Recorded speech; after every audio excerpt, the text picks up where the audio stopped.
Can I ask this question? How many of you, this is not like a checkup or anything like that, how many of you came last night and heard the, okay, so a good number of people. So, I mean, I don't have any formal thing prepared. I just wanted to try and have a discussion. If people had comments, questions, critiques, suggestions, whatever, about what you saw last night, relating it to the work that you're doing, or whatever wherever you want to go. I do have some video from my classroom. For those of you who were here last night, I taught a 12th grade math class in a Chicago public school last year that was entirely focused on students using mathematics to understand their social reality so that they could change the world. That's kind of the framework that we use. We call it Reading and Writing the World with Mathematics. And it's in a social justice high school, which has a particular character that you can do all those type of things and without getting chased out of the building by the administration or anything like that. That's the work that we try to do in that school. So I have some video clip from my class, a kind of like raw clip, 17 minutes or something like that. But I first just wanted to, give people a space to react or think out loud or whatever you want to do and go, or questions you have, stuff that you're studying. I know, Jennifer, your class is the mathematics content course, so those folks are not yet taking the education classes, correct? Have you guys taken some of the education? No? It's a yes and a no. It depends over there on the program. And I know those of you who are in Claudia's class, you're already immersed in the stuff, reading Paulo Freire, et cetera, so you're not all in the same place. But I just want to throw it open. So, it's not a time to be bashful, it's just a conversation. I know there's a video camera stuck on it, but nobody's going to, check up on you in 5 years or whatever when you're out there teaching.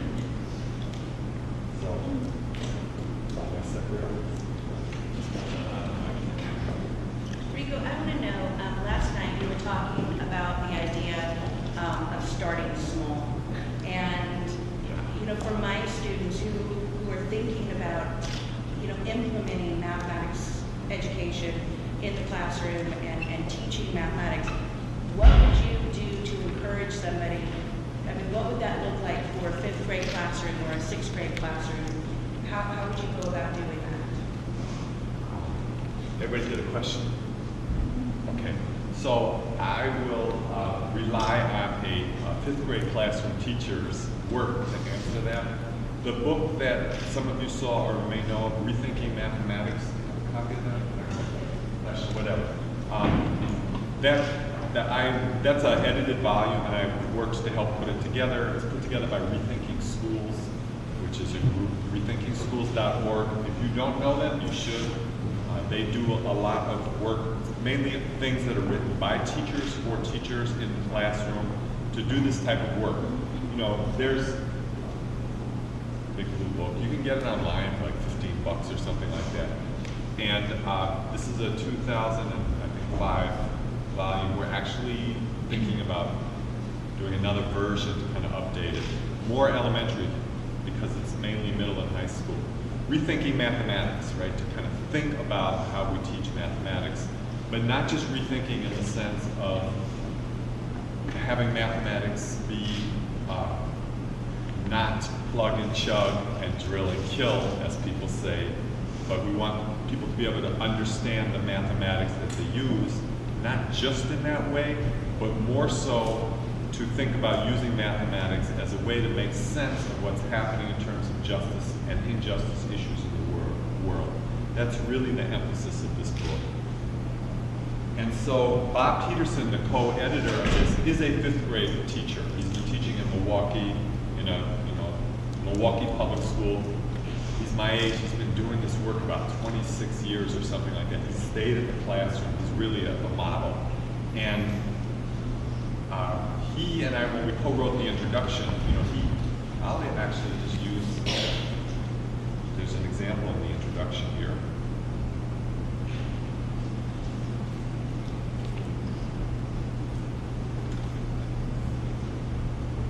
For example, let's say 2 teachers use word problems to teach double-digit multiplication and problem-solving skills, okay? Something that, elementary school teachers are going to do.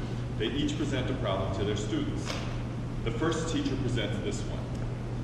A group of youth aged 14, 15, and 16 go to the store. Well, if you're teaching 5th grade, you might use 9, 10, and 11. Candy bars are on sale for 43 cents each. How old is this? Okay.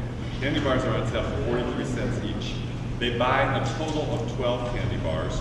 How much do they spend, not including tax? Okay, relatively straightforward problem. Multiplying 12 times 43. If your children don't know how to do double-digit multiplication, you can begin a discussion about that. That's problem number one. The second teacher, meanwhile, offers a very different problem. That's why it's age 14, 15, and 16. Factory workers, age 14, 15, and 16 in Honduras make kids' children's clothing for Walmart. This is real.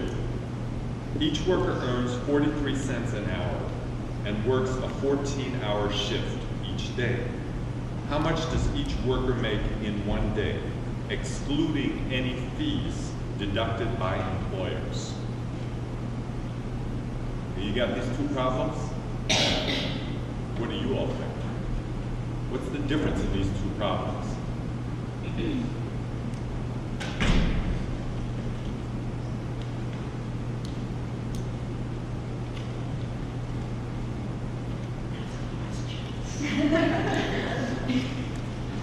One is 12 candy bars for 43 cents. At 43 cents each. The other is 14, 15, and 16-year-olds, again, working 14 hours a day, making the kids' clothes for Walmart, making 43 cents an hour, not counting any fees deducted by the employer. It's asking the students to think outside what they're experiencing normally. A little bit. You gotta speak up. It's asking your students to think outside what they might normally experience. They have to think about other places in the world and what someone else might be experiencing. Thoughts?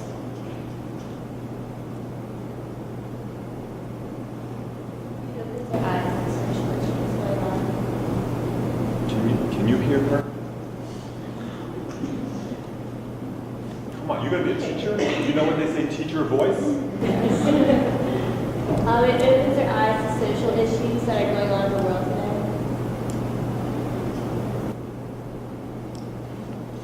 What else? Well, this is not a test. This is not, what's your reaction? What's your thoughts about these two problems? They're both math problems. 12 times 43 or 14 times 43. Okay, the 14 times 43 is a little harder. Maybe, maybe not. One is way more serious than the other, and it might lead to further discussion. Like they might actually be interested about those kids who work that with some adults. Can you hear me? No, they can't hear you in the back. I'm serious. If you're gonna be a teacher, I said one is way more serious than the other, and it might lead to further discussion. Like they might actually be interested in how different kids like act around the world.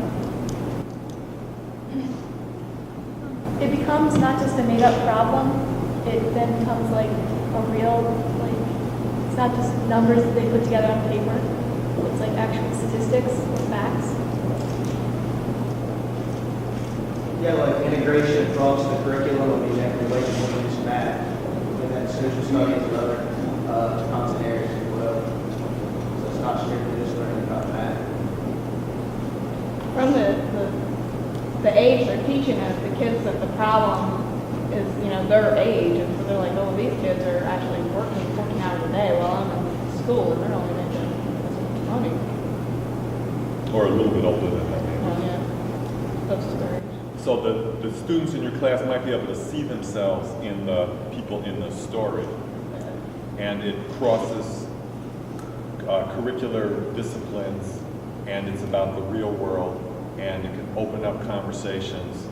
And what do you think a bunch of fourth graders will feel like when they are reading about, and maybe there's a little video clip of the conditions in the factory that goes along with this, where you can see people, 14-year-olds, going behind locked gates and coming out 14 hours later. How do you think fourth graders will respond to that? They'd be a little shocked. Shocked? They're gonna sympathize with them. Can you hear her? I'm looking at you way in the back because you're the farthest one out. Did you hear her? Come on now. So they're going to sympathize with them. They're going to wish that they could do something for them. They're going to put themselves in that situation and think, I'm so blessed, I have all this. Or maybe they're not. Maybe they have rough lives too, and they can relate to them. Okay, so it's a way to kind of, connect. For those of you who saw the presentation I did last night in my 12th grade class, we had this chart on the wall. We had the 7 C's, the letter C, and the first one was connect. Connect to the idea, the story. So you might be able to connect to buying candy bars if you're a 4th grader. Okay, but all right, so that's a level of connection, but that's kind of trivial, and that's not really, what this type of work is not really trying to get children to connect to buying candy bars in the store. It is trying to get children to connect to real situations of injustice on the planet, because there are plenty of situations like that. And you don't necessarily have to look to Honduras. It's like you said, people may have very difficult lives right here at home. So connect, and then the second thing of those 7 C's was question. We spell question with a C, okay, to get over it so you can have 7 C's. Like, why is this happening? Why are children age 14, why do they not go to school? What about the conditions that people are working in factories at age 14? What's behind that? If you look at your clothing, you get home and you take off all your clothing and go through your t-shirts or whatever, see if you can find any that say, made in Honduras, or even more interesting, assembled in Honduras. Assembled. What does it mean to assemble something, right? It means all this stuff comes from the US, is put together, the cloth, etc., in a free trade area, work condition places being miserable, and then sent right back out. That's what it means to be assembled in a place like Honduras or Mexico or the Dominican Republic or Haiti. These things are just brought in and then come right back out. So people just become basically a very low-paid wage force for your shirts, which cost, $30 or something like that, where the workers get 43 cents an hour or something along those lines. So you can get students into all kinds of conversations and bring in the outside world and open up a whole range of complicated discussions from a very simple math problem. So in terms of starting small, you don't have to go all there, but you could just use that problem instead of the 43 cents for the 12 candy bars, and just, raise some few questions, teach a mathematics lesson, and just let it percolate in people's minds. It's not like everything that you start with, you have to complete and have a full investigation. If teachers return to these things throughout the year, they become threads that get woven through the classroom, and people don't forget it. Children are very good at remembering things. You remember when we did that problem about the workers in Honduras and we saw that 5-minute video clip? How is this related to that? So those things that's one of the ways you can start small. I was going to say also the idea of consumerism for me comes to mind, and a lot of times, middle class students and even students who are poor, they feel like it's an absolute necessity today to have a cell phone, to have a certain kind of tennis shoe, to have a certain kind of, what are the things that we want, and how do we feel that we are sort of, we don't have everything. We don't have the 3,000 square foot house. We don't have the brand new car that we want. We don't have, and we're so focused on this that we forget that there are children who would like to just go to school, who would like just to have a stuffed animal, who would like just to have a home that had running water. And it really, I think, makes people recognize how lucky, we are that in many cases poverty in the U.S. is not the same as poverty in a place like Haiti. So that's one way to start.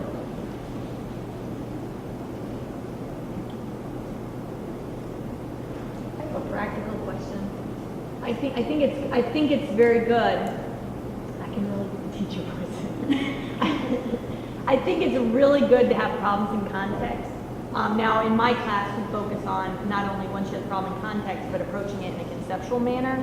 And I do believe that you need a context. I think it's good to get the gut going, because I think they're going to remember better. But where do you get the facts so that they're actual facts about what a kid really does make in Honduras, per hour? Where can you collect that sort of data so that your contextualized problems are real, and you can actually say to the children then when they go and talk to their mom about it, yes, this is real data. I mean, there's a lot of research that's been done on things like that. I would use, what would I use? The internet. I mean, and just because it's on the internet, right, you want multiple sources and make sure and double check. But there are fair labor practice organizations. There have been, a lot of organizations that have done lots of research on Latin America. I'm missing some of there are labor there's an organization that's done a number of campaigns. If you look at, there's something called No Sweat Apparel. There's university students around the country in the United States have done all kinds of work about getting sweatshops off, having no sweatshop apparel in the Salisbury University college store. You should check it out and see where Salisbury, buys their materials from, because there are college students who have pushed their universities to make sure that the materials they're buying are not from sweatshops in Latin America, but there were people that are getting decent wages, etc. So the work has been done. If you just Google No Sweat Apparel or Fair Labor Practices Latin America, or you can just start digging. There's lots of research out there. I think that, we have that problem with mathematical sites at times. Like Wikipedia is famous for, there's a lot of entries in there about mathematics that are not correct. Yeah. So, the same thing I'm not an expert in social justice. If I go look up data, I'm like, well, is this factual data? Is this real? How do I verify my multiple sources? I used the one out of the book to actually teach, and it's on factory workers in Honduras. It gives you the hourly wage. We talked about the fact that the book was several years old, but that was the source. But then I went online and I found a labor board for factory workers, and I found it was the unionized, and they told for U.S. Textile workers what the average pay was for different. So I found that right on the website for it was like the union for textile workers, and it told all, and I gathered all of that information offline so that we could then compare a Honduras wage and cost of living with U.S. wage and cost of living in the Salisbury area. So, and basically what ended up happening was exactly the same thing that happens in this situation, is that you work all day long, and I only had the students working an 8-hour day for a certain amount of money, but when they got done, there wasn't enough money left. They didn't have money for all of the things that they needed in order to live, food, clothing, shelter, all of that kind of thing. So do you have other sites, Claudia? I have all of that information. I did it with the Gear Up students. In the back of this book, there's a lot of, it's the National Labor Project, National Labor Committee. But again, multiple sources, double check it. Look at the New York Times. The CIA, believe it or not, has all kinds of information about things like that. The World Bank, which is responsible for much of the devastation wreaked upon the planet, they actually have all kinds of data. And you use multiple sources and you see what, and it's like anything else when you're doing that type of research. But you can do some digging, and it doesn't take all that long to get a good sense of things. Even if you have a range of data, right? So it's, you have some that say 35 cents, some say 47 cents, right? Present that to your students. That in and of itself is a discussion, right? Think about that. How could it be 35 or 47? Which is it? How do we know? And then you can get into all kinds of other discussions that, lead you to that. How do you know what you're looking at? When you watch, I was listening to Fox TV this morning, just running its mouth, right? And trying to think about, how people make sense out of what they're hearing. This was in the hotel lobby. It was on very loud. So, you have to think about these things, and how do you know what you know? How do you know what you're listening to is factual or whatever? Well, and one of the things too, I pulled, there was an activity that I did with my Monday, Wednesday class, and it was on the activity that you had on interest rates. And on interest rates in 2002, and there was a article in the Chicago Tribune that talked about whether or not it was racist practice for blacks and Latinos not to get loans at the same rates as whites. And it was interesting because I put the students in groups and they began to work on it, and they ended up working on it in very different, using different strategies. And we actually found within the article there was some problems with the numbers. It wasn't working, but it was because I put them into these groups and they started trying to figure it out. And at one point it told the amount of people that were denied or that got loans in the Chicago area, and at another point it said that the loans were denied 3 times more for certain groups than other, or Latinos than the others. So they started to do the math, and the math didn't work, and they were saying it in different ways, but if you calculated it, did not work. And my students found that. I haven't found that, they found it. So it was fun to do that. And a lot of you, in my class anyway, on the back of the syllabus, there's a list of links for different websites. Those websites are a lot of the places that you can use to look up this type of information. That's where you can find it. I can send you those links if you want.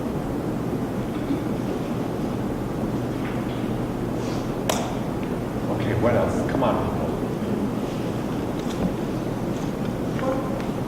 Are you trying to implement your math for social justice class in other classrooms around the country, or strictly in that one school that you taught at?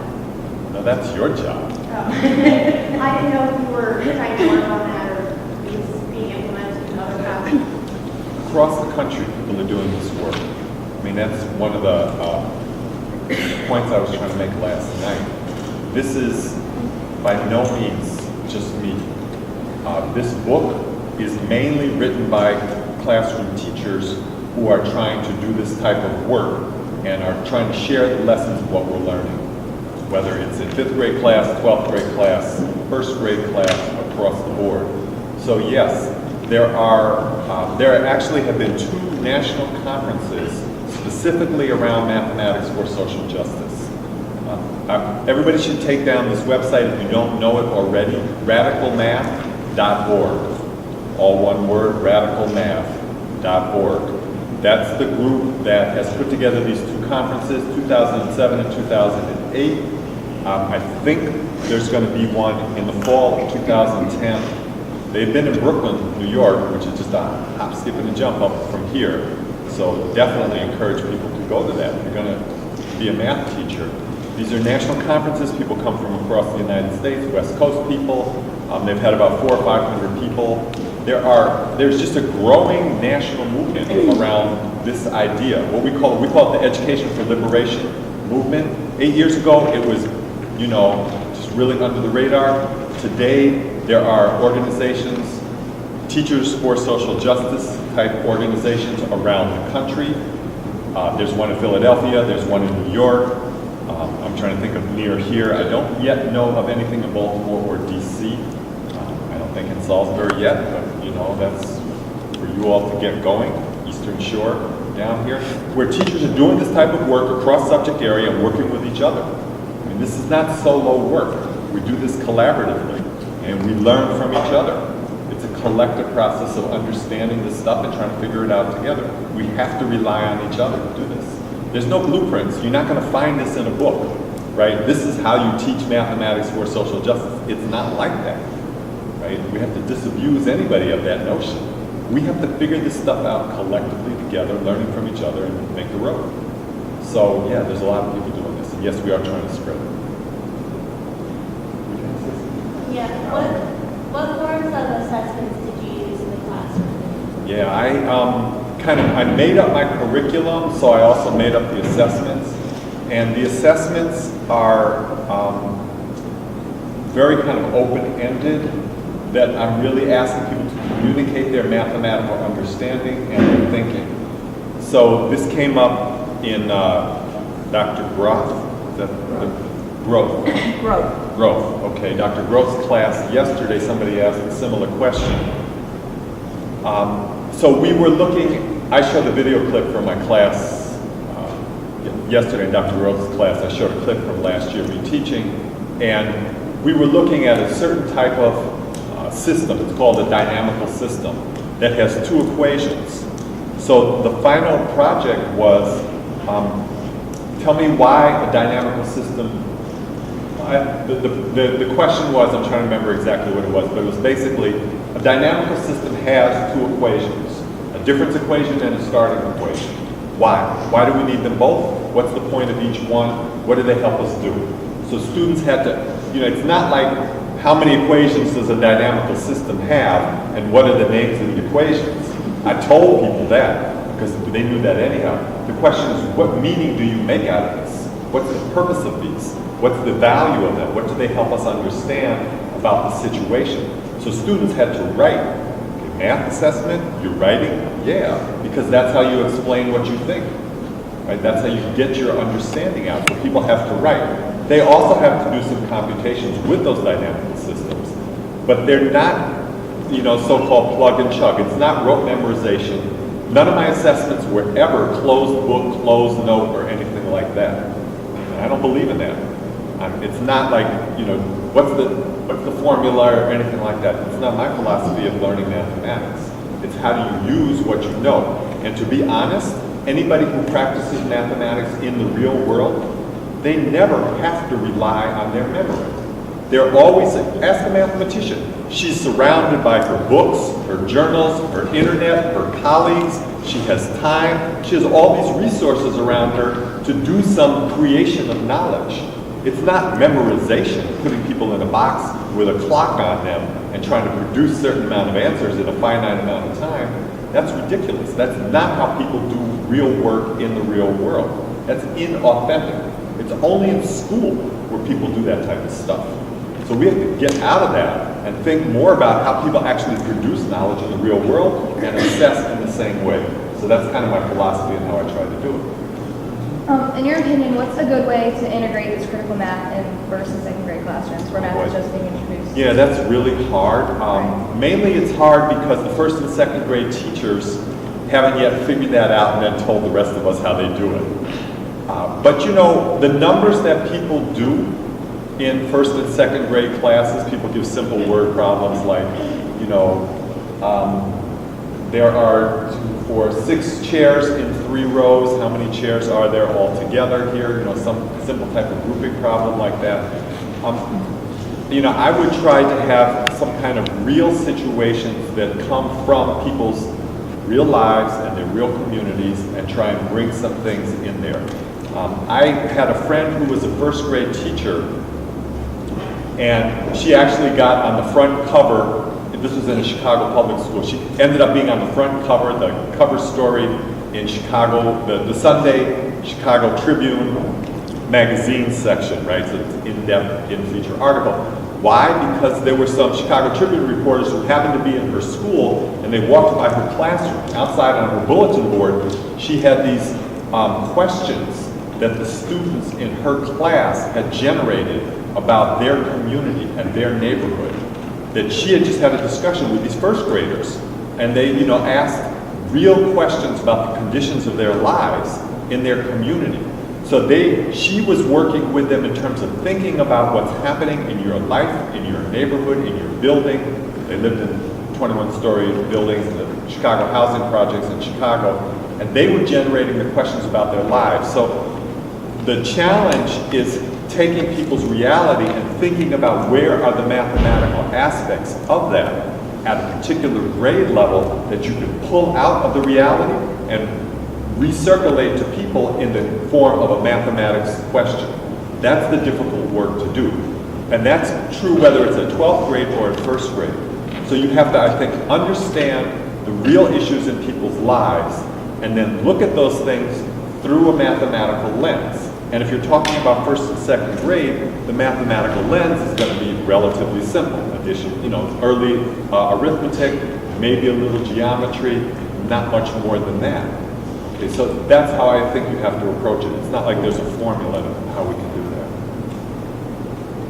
In the school that you were implementing this program with the seniors, I'm sure that there were probably classes that were not using this specific program. Were you finding the students in your class were being able to apply the mathematical process more readily because they were using real-life situations? They seem to be able to draw on their math skills that they had gotten earlier in their education and apply them more readily than those in a more traditional classroom that weren't using. I don't know how to compare that across classes. One of the things I did look for was I wanted to know, did my students and the students in this school, because not just the one class of 21 seniors that I taught, but the teachers and we were working together on this to try and do this throughout the whole school. So whether the students in the school could essentially do what I was just talking about with your question about first and second graders, could they look at a situation and analyze it through a mathematical lens, a question of justice? So I have a rich example. This school, it's the Greater Lawndale Little Village School for Social Justice. It's a neighborhood public school in Chicago. For those of you who weren't there yesterday, it was born out of a hunger strike in the community. It was in a Mexican immigrant. It is in a Mexican immigrant community. The Board of Education had promised they were going to build this new school because it was an overcrowded school, and they reneged. They said, "Oh, we ran out of money. We spent our money on these selective enrollment, schools in whiter and well-off neighborhoods." People got pissed off. They fought. They finally went on a 19-day hunger strike to get a new school built, and they won. The hunger strike was 2001. School opened in 2005.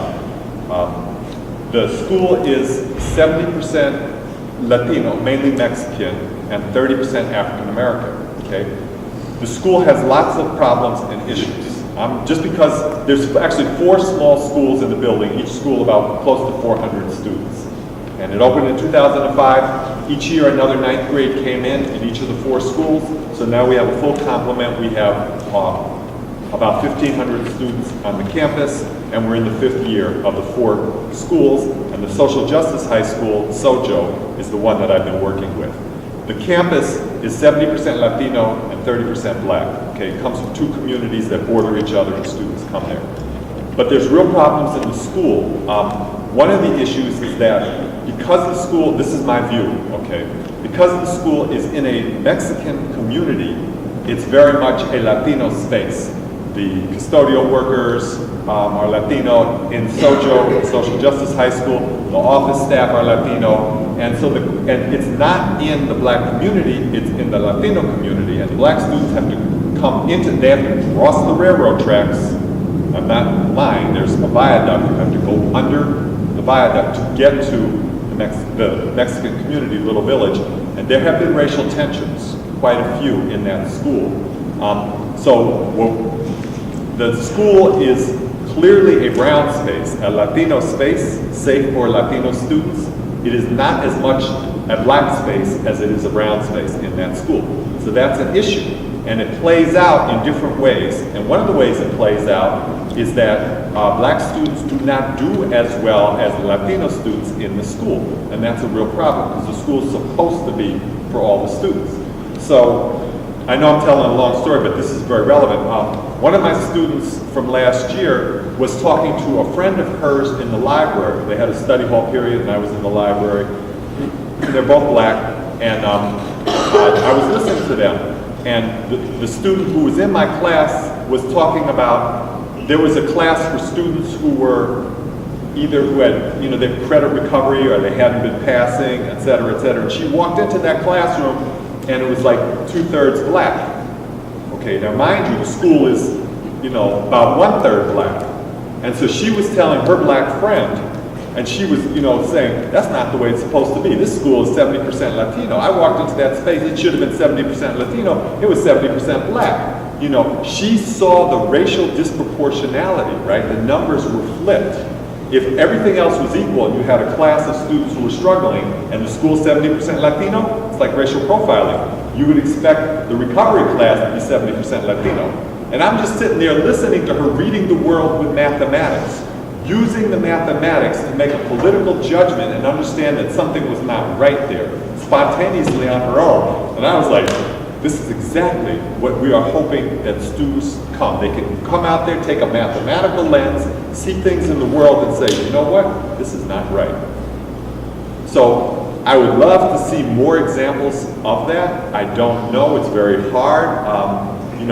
And she didn't even realize she was using mathematics. I said, Joy, do you know what you're doing? She said, what are you talking about, Mr. Rigo? And then we started talking about it. She said, oh. And then when we did the community presentation, the 2 community presentations we did at the end of the year, I asked her to talk about that experience. It was good. So, I don't know, but I look for that. Our students spontaneously reading the world using mathematics.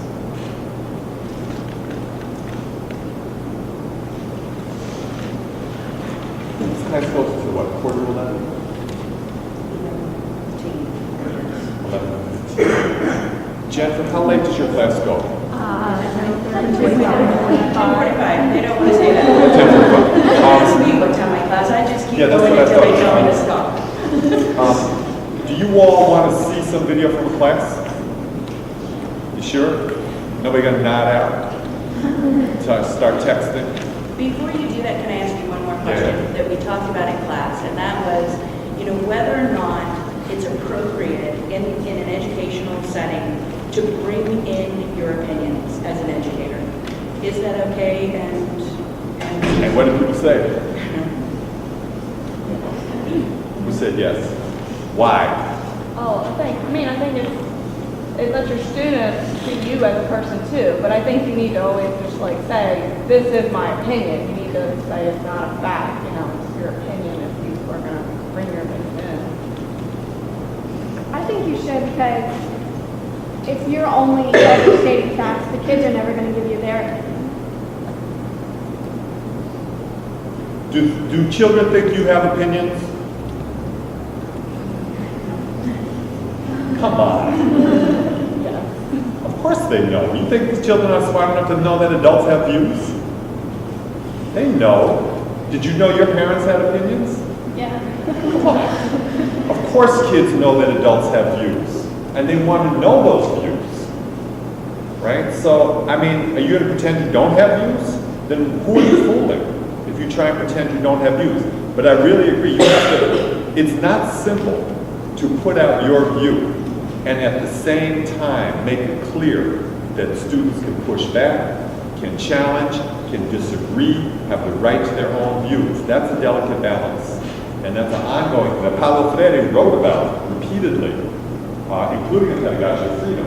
This whole idea of, how do you advocate the fact that people should have views and make your own explicit while simultaneously create space for students to do that. This happens in college too. College professors run their mouths. Do you want to challenge your professors? They have power over you. That's real. Let's not play that it doesn't exist. People have real power, and in a powerless situation, and you can say, you can say whatever you want. It's okay, and I still have the power? It's not so simple. So those are the real challenges. There's nothing easy about doing this work. That's the reality here. But if you want students to be able to fight for their view and speak up for what's right, then you have to prepare them and give them the opportunity to do that. And you have to be vulnerable yourself and know that you're going to make mistakes, mess up, and you have to be honest. If you're asking youth to be honest, you want people to say what they think and what they believe, you have a responsibility to be honest back. You can't lie to people if you want them to be honest. That doesn't work. They won't be honest if you're lying to them. So those are just some of the thorny dilemmas that's part of this work. Okay, so I'm going to show you a video clip, but then you have the responsibility to talk to your neighbor for a few minutes about it, okay? So I'm just going to set this up. We were studying neighborhood displacement. Gentrification. Gentrification means somebody said yesterday, when the rich move in and the poor, the house prices and the property taxes go up, people can't afford to live and they get dispersed. Very serious problem around the U.S., particularly in Chicago. So we're studying, these neighborhoods are under attack, mortgage foreclosures. The math, I'm not asking you to follow the mathematics here, okay? Because if you're not familiar with it, you know, you're just coming in the middle. But we were beginning to look at some complicated mathematics, these things called dynamical systems. And we were trying to understand mortgages and what happened to the mortgage. So there's some, we're looking at mortgages, and the question we're dealing with is, can people stay in their neighborhood as prices go up? Is it affordable? Can your family afford a $150,000 house at a 6% annual mortgage rate, et cetera, given your income? We were dealing with those questions and doing the mathematics behind it. Okay, so that's what's happening. There's one point where it looks like we're doing something very inefficiently. A student is doing something repeatedly on a calculator with an overhead projector, and it's very slow what she's doing, and it's kind of funny. But there was a method to the madness. It was we see that why we do certain things more efficiently in mathematics. Sometimes you do it inefficiently first to say, you know what, there's got to be a better way to do this. Why am I doing this 360 times? And so it kind of motivates it. So that's part of the pedagogy that's behind this. And just notice how students take responsibility for each other and the kind of dialogue. This clip kind of exemplifies the dance between doing the more explicitly social justice issues and the mathematics, and how it kind of weaves back and forth. That's kind of why I selected it. Okay, you ready? It's about 17 minutes. It's kind of jerky and all that. You know, we're amateurs.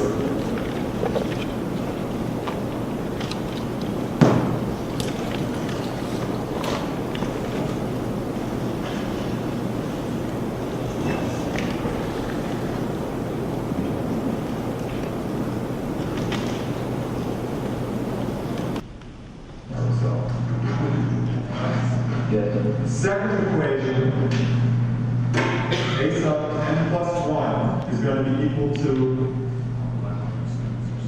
a sub n plus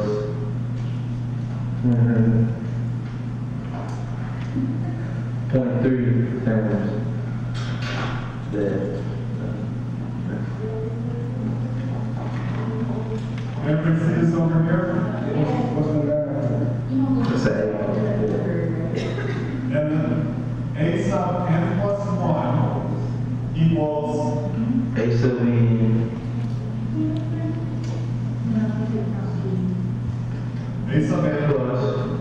plus what?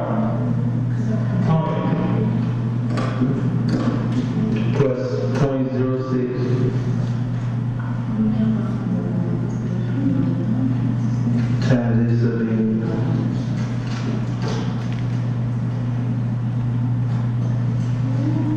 That's it, ain't it? Is that it, income? Yeah. So in other words, each month, what does a sub n or a sub n plus 1 in a mortgage situation represent?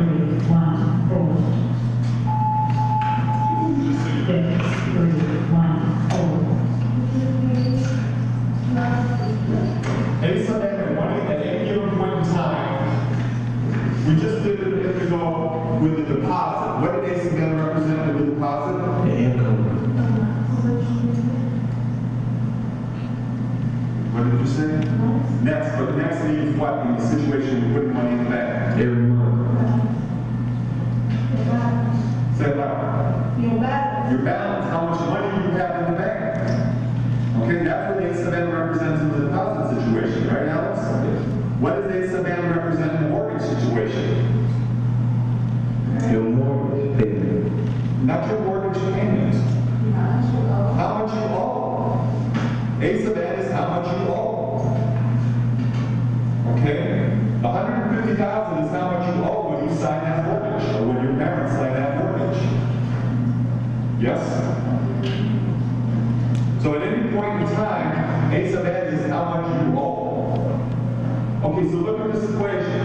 So this says in the next period, how much you owe is equal to how much you owe in the previous month plus 6% of how much you owe.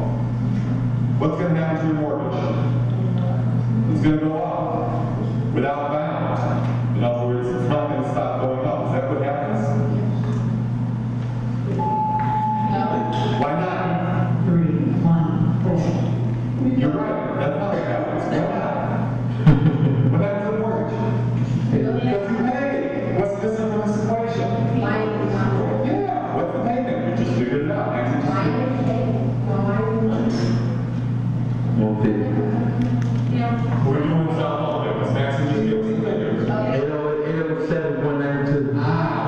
808. Minus 808.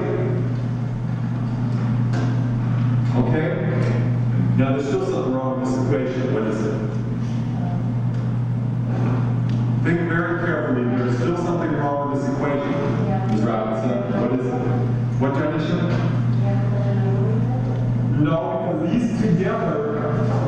This is, that was to you, how it goes per year instead of per month. Ruth, you listening to him? You missed yesterday. You really need to pay attention to what he's saying. Don't make me do this, please.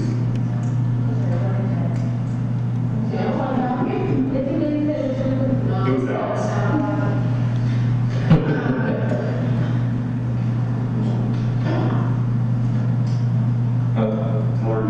That equation will give you what you owe per year instead of per month. So Alex, what do we have to fix? Yes, to fix that point 06. What should it be and why?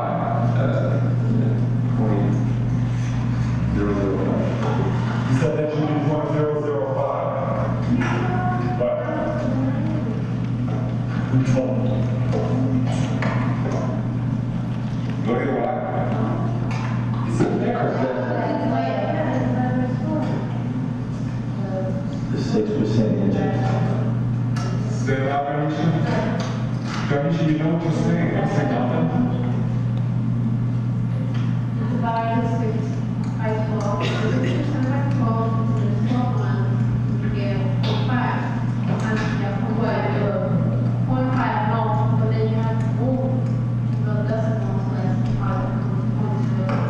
Okay, so 0.5%, which becomes 0.005. Are there any problems now with these two equations representing the situation? Everybody clear on this? On your quiz tomorrow, you'll be able to do this as well, right? We have a quiz book. Well, that's the equation. So let's see what happens. Listen to Darnisha. Please do.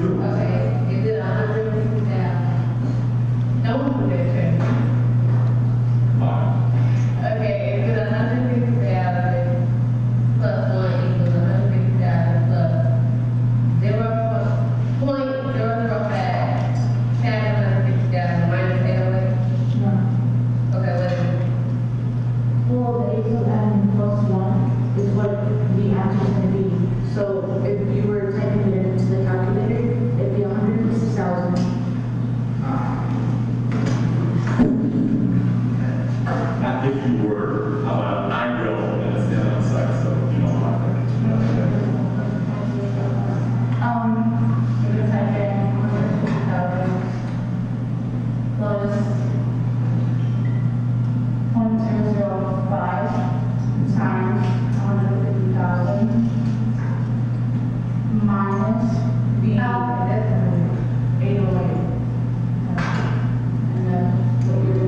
Okay, stop.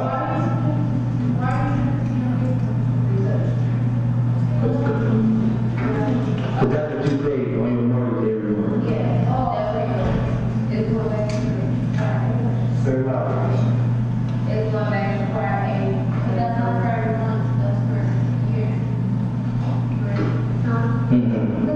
That's the one.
is what you owe now.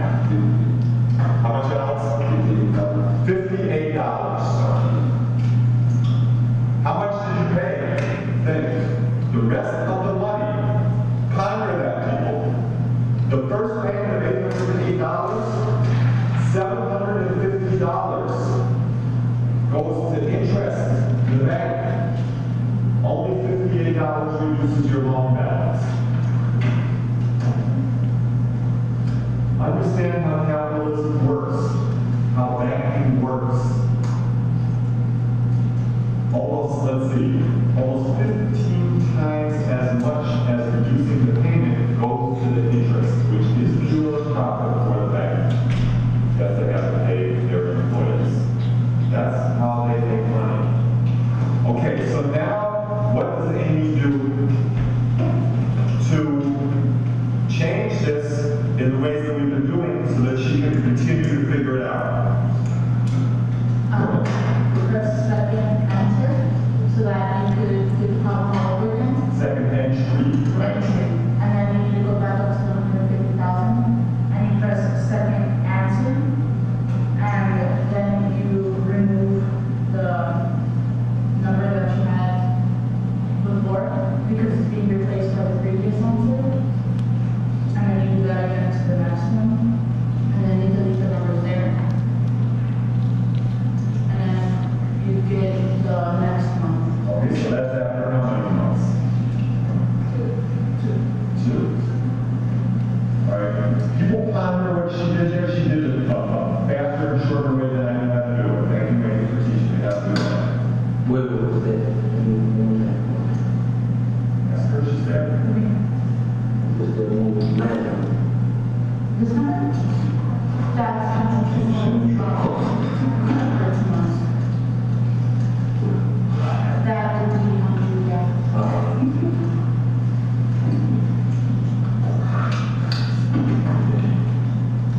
So, what is the problem? Don't go there, Amy. What's the question? What are you trying to do here?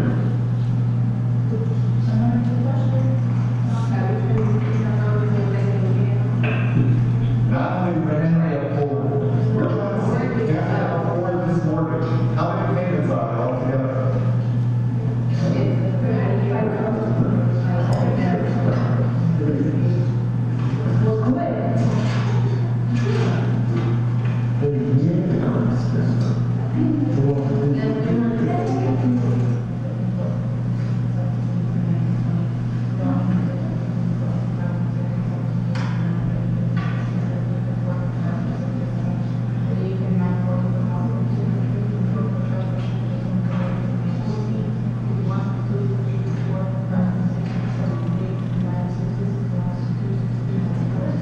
He's going through 360 months of mortgage payments.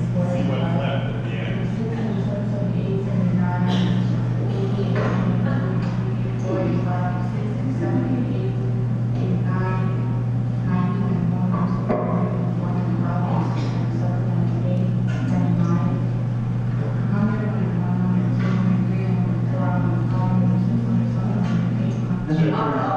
But the bank, what will happen when the bank does the calculation? You make 32,000, what was it, $230? And we're looking at this property and you want to take a mortgage out of 150,000 and the current interest rate is 6%, 30-year fixed mortgage, blah, blah, blah. And they do the calculation and they find that after 30 years you still owe 91,000, blah, blah, blah. What will the bank do? They won't give you the mortgage. You cannot buy that property. Would you loan somebody money during the term if you were the bank, where at the end they still owe you $92,000? Think about that. After 30 years, you owe $92,000. You only borrowed $150,000. Do some quick math. How much have you paid in 30 years? You can do the quick math. How much have you paid in 30 years? I don't know how to calculate it. What was the first number? So we know we still have roughly 92,000, right?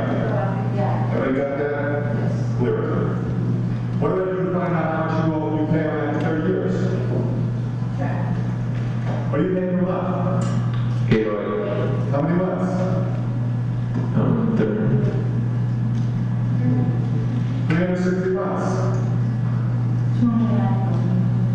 You paid $291,000 on a $150,000 mortgage, and you still owe $92,000. Check that math. That's good math. Let's look at that math.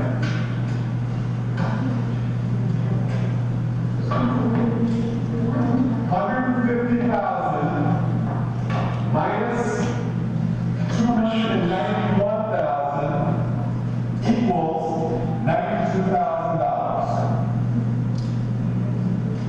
Look at that math.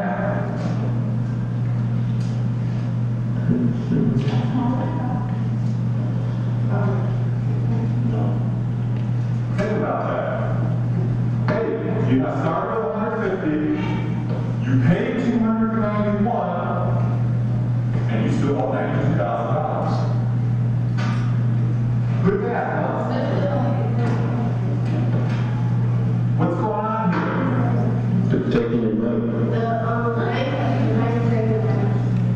What is the issue? This is legal. This is how banks loan money and make money. This is legal. This is how banks loan money and make money. What about the simple interest rate?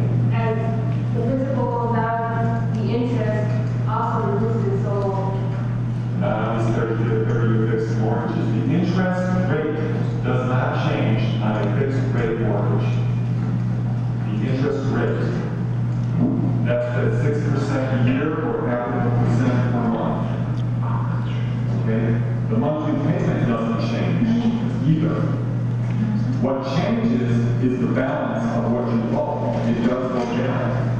But you see that after 360 payments of $808, it only went down from $150 to $92,000, which is $58,000.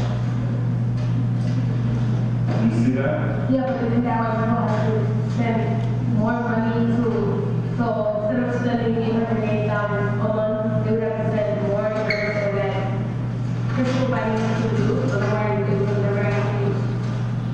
So that's the next question. Okay? And that is,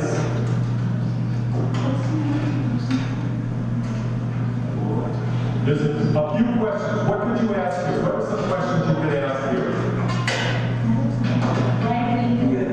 Why is illegal is a really good question. Why don't more people win?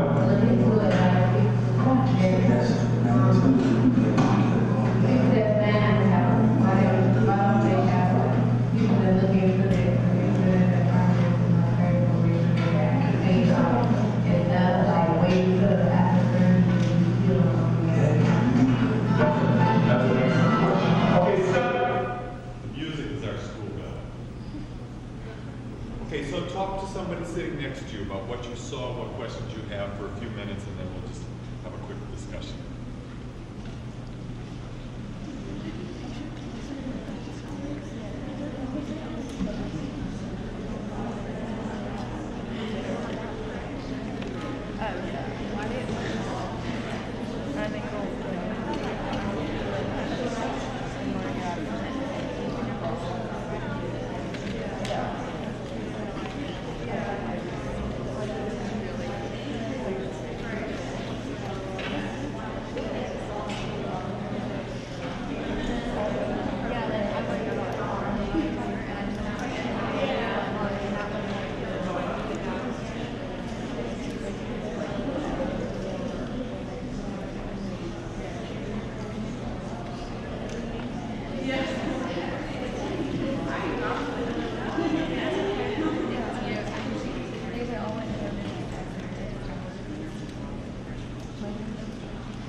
sure. It's a conversation too. Oh, that's true. Yeah. We said that.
together as a whole, just for the last 6 minutes or something like that?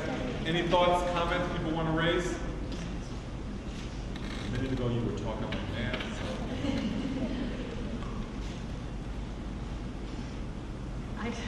I just had I was asking them if they knew about mortgages, because when I went to high school, which is several years ago, everybody had to go through consumer mathematics, in which we learned mathematics in context, so I knew about mortgages, but I was just wondering who did not know that mortgages work like this? Well, some mortgages. Some mortgages, yeah. Some are worse. Yeah, some are worse. The adjustable rates, actually. Well, subprime, I mean, and who gets those kinds of loans?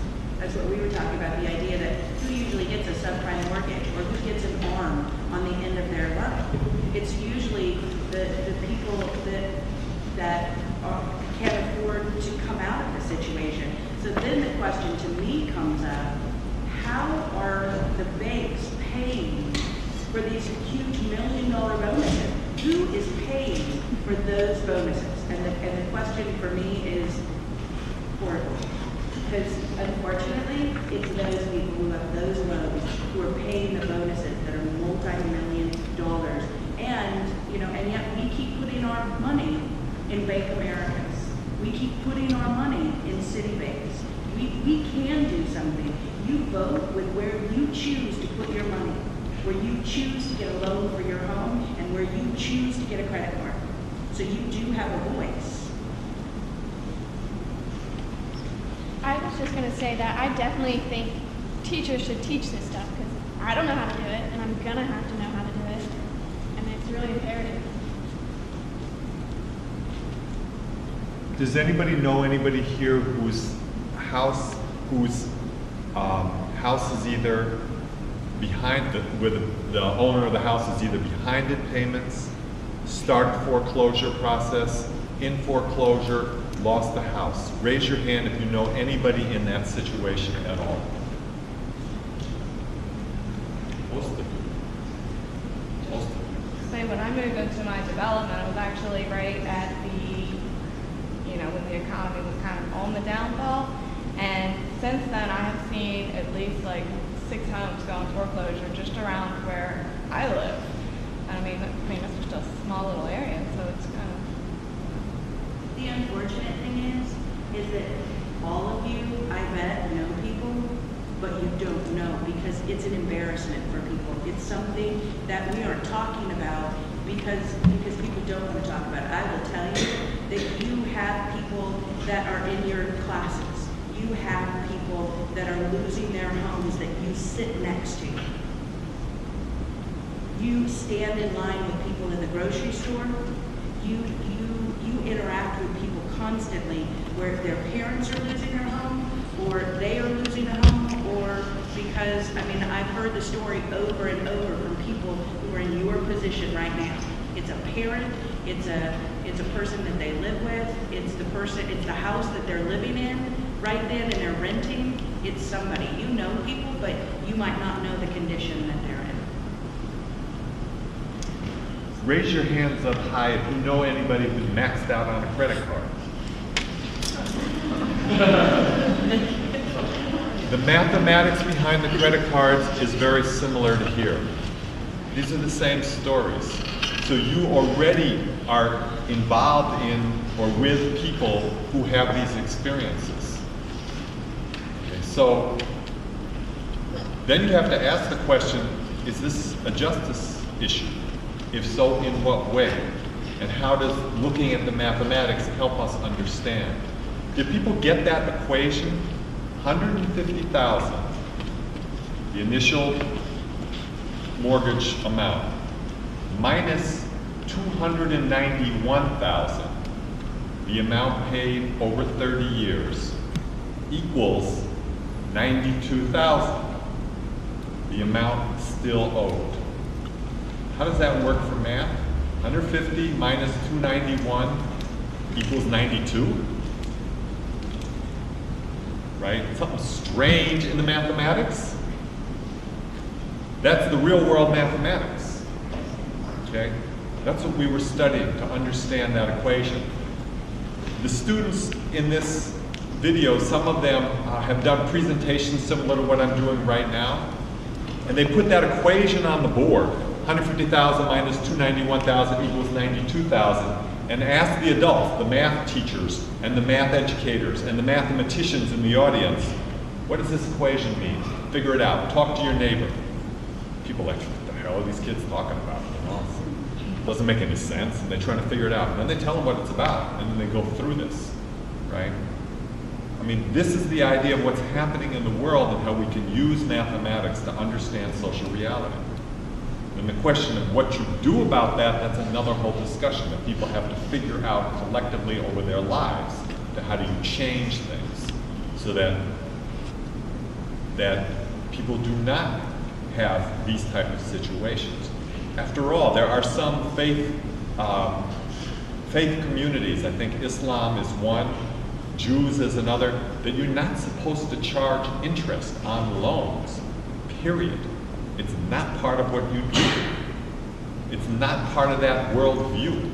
That's a particular worldview that if I loan you a tool, I loan you a lawnmower to cut your lawn, you got to give me back 2 lawnmowers or something like that. Come on. That is a certain worldview. Who says that you have to charge interest? It's a particular way our economy is structured. That's how capitalism works. We need to understand the situation that we live in. And then think about what our alternative. Does it have to be this way? Is there any justification for people losing homes because they cannot afford their homes? That people should be homeless and you have unemployed construction workers. Figure that out. Think about the rationality of a system that has millions of homeless people and millions of unemployed construction workers. And you tell me if this is an efficient and rational system. And if not, let's think about alternatives. So this is using mathematics as a way to understand social reality and work to change. I think too, we talked about, in first grade and second grade, how this all relates. Even this situation, how does this relate to a first grade classroom or a second grade? And partly it is because elementary teachers have a tendency to generalize mathematical concepts. And we say things like, oh, small numbers, 2 is a small number, 4 is a small number, 6 is a small number.